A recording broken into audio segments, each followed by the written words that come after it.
Hi, this is Grandpa from Grammy and Grandpa Read, and today's book is Let's Play Ball. It's written by Jim Davis, who was the creator of Garfield. So if you like Garfield animation, then you'll love this story. It's written by Jim Kraft and illustrated by Paws Incorporated. Orson sat in his waller, basking in the bright spring sunshine. On a nearby fence, a red-winged blackbird sang a cheerful song. A pleasant breeze rippled the new leaves on the trees and stirred the fresh wildflowers. "What a beautiful day," said Orson. "On a day like this, the whole world is happy." But the words were barely out of his mouth when he heard loud, angry voices.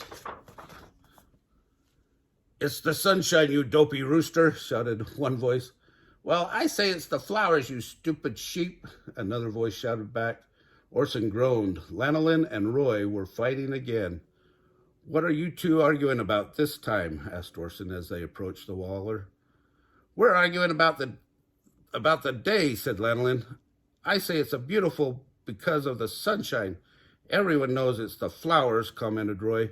"It's the sunshine," insisted Lanolin. "It's the flowers," replied Roy. "Banana beak, dust mop." "Stop," Orson shouted. "Instead of arguing about this beautiful day, why don't you just enjoy it?" "How?" said Lanolin. "I know," said Orson. "How about getting the whole gang together for a game of baseball?" "Great idea," said Roy and Lanolin together. Roy and Lanolin ran off in different directions to round up the other animals. Orson went to get the old baseball equipment from the barn. "What do we use for bases?" asked Bo. Orson looked around. "The flat rock can be first base," he said, "and the bare spot will be second. We can use the little tree for third. So all we need is something for home plate." "How about me?" said Bo, flopping on the ground. "That's very nice," replied Orson, "but we really don't want to slide into your face." "Speak for yourself," said Roy. Finally, they found an old piece of wood to serve as home plate. "As the best athlete on the farm, I should be captain of one team," said Lanolin. "You?" crowed Roy. "You can't walk and chew grass at the same time." "I'll be captain." "No way, Bug Breath. Knock it off," said Orson. You can each be captain of a team." Lanolin chose Booker and Bo for her team, while Roy picked Orson and Cody. That left Sheldon and Wade. "Are you afraid of baseballs?" Roy asked Wade. "Only if they come near me." "Terrific," moaned Roy. "I have to choose between a scared duck and a walking egg." "Maybe you should play without me," said Sheldon sadly. "Nonsense," said Orson. Quickly, he slipped a glove over Sheldon's shell. "Now you're ready to play." "Who turned out the lights?" said Sheldon. "I'll take Wade," said Roy. Lanolin's team took the field first. "Batter up," Lanolin shouted. "I'm the star. I'll bat first," said Roy, shoving Orson aside. "Pitch it in here," Roy shouted at Lanolin. "I'll knock that ball out of sight." "Not this ball you won't," said Lanolin, winding up. Roy took aim at the oncoming pitch and swung as hard as he could. The bat hit the ball with a loud thud. "What was that?" said a surprised Roy. Lanolin had covered the ball with wool.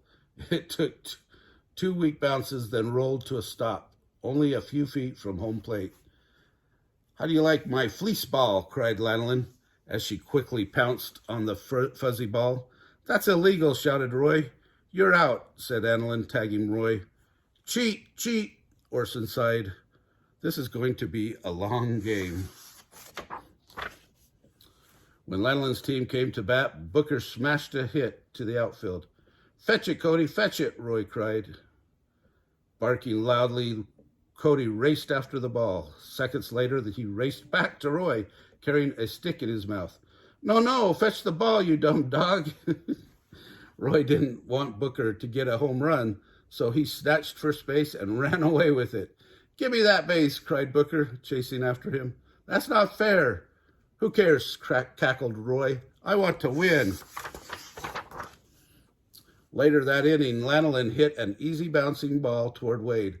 "Look out, Wade," she cried. "It's a vicious duck-smashing grounder." "Ah!" cried Wade, running away. Before Orson could retrieve the ball, Lanolin had run around the bases 3 times. "It's not nice to scare Wade like that," said Orson. He'll get over it," replied Lanolin. "The important thing is that I got a triple homer." "I never heard of a triple homer," said Bo. "Whose side are you on, Fuzzbrain?" said Lanolin.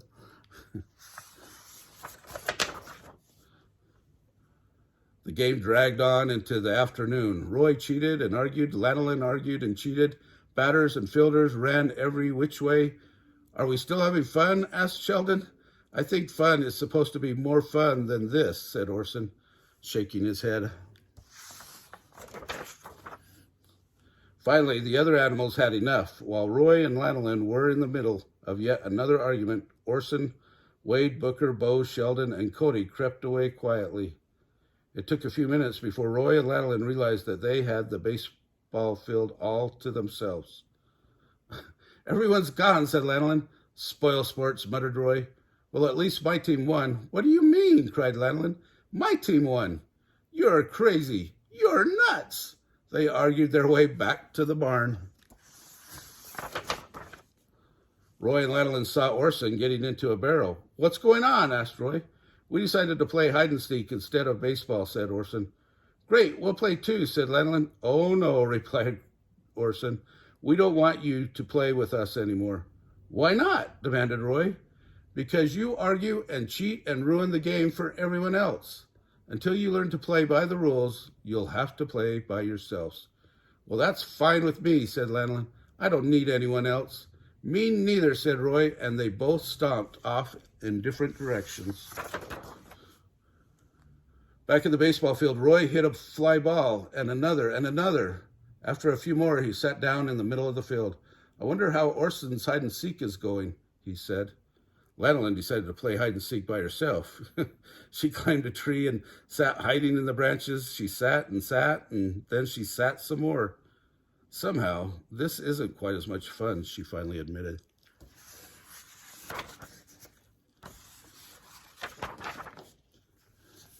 Roy tried to play tag by himself, but all he did was run in circles.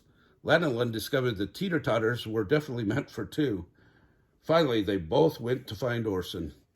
"I miss playing with everyone," Roy confessed to Orson. "Me too," said Lanolin.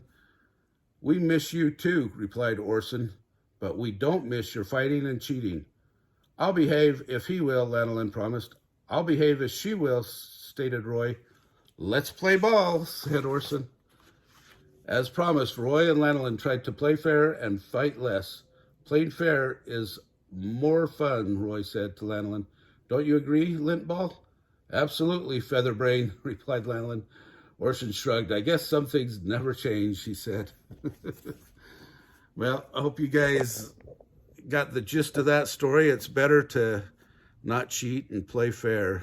It's a much more enjoyable game no matter what you play for everyone, and winning is definitely not everything, but it is fun to try, right? Remember to like this story, subscribe to our channel, smash the like button, and watch the Animals playlist.